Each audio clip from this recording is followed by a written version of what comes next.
Hi and welcome to my channel, Jane of All Trades. We are back in Adobe Premiere Pro CC 2020 and we are going to be adding an effect to a video clip.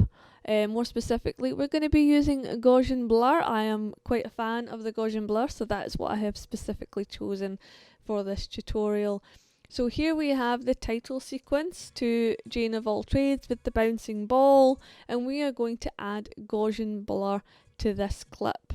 So we've already selected and we are in Effects Control, but what is not in here yet is Gaussian Blur. So let's just go over here to Effects and we can click the little X and we can start typing Gaussian. And there we have, in Blur and Sharpen, we have a Gaussian Blur. So I'm just going to pull that from there over here. And there we go. So we've got a few options when it comes to Gaussian Blur. I'm just moving it so I can actually see. Is you can create a shape of Gaussian Blur. So we could, for example, use our pen and mask tool to mask off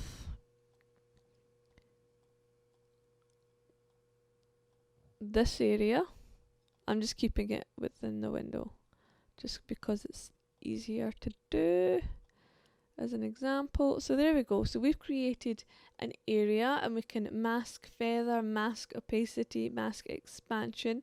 So the invert, so right now our Gaussian Blur is going to be contained within the space, and if we invert it then it becomes external, so it becomes out the space, so only anything in the face or around the face would then have Gaussian Blur on it.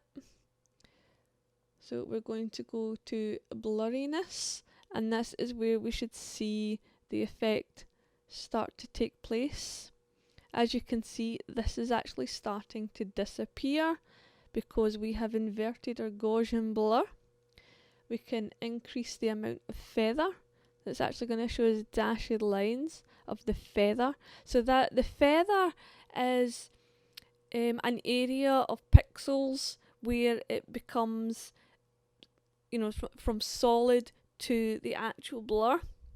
So the feather is the gradient between the two, between clarity and blur. So instead of it just being straight down the line, clear, blur, the feather creates a space and it gives it a gradient, so it's not heavy on the blur. So that's what that does. Can also change the opacity. There we go. So you can see that coming in and out of clarity. You can actually make it really blurry and then actually still quite what's the word I'm looking for? Blurry. So I love Gaussian Blur. It's one I use all the time. You can go in and you can do, so as I say, you can use your pen tool. We can now move that shape around if we wanted the blur to be elsewhere, or if we wanted it to be just in the centre. We can also create a shape around that object, and we can actually set up keyframes so that the Gaussian Blur will follow a specific object or path. So that's another thing that you can do. So if there's something in your shot that you don't want people to see but it moves around slightly, if you have a product sitting that you want to blur out that because you don't want to promote that specific product, you can blur that product, and then as it moves in and out of the shot, if it is doing any moving, you can move the Gaussian Blur so that it remains over that. So it's another really, really handy tool. And really every effect works in the same capacity. So that Gaussian Blur is now there. So if I minimize that and I'm like, actually I'm not really digging the Gaussian Blur, I think it's looking a bit silly, you can actually turn the effect off. So now on and then off. Gaussian on, Gaussian off.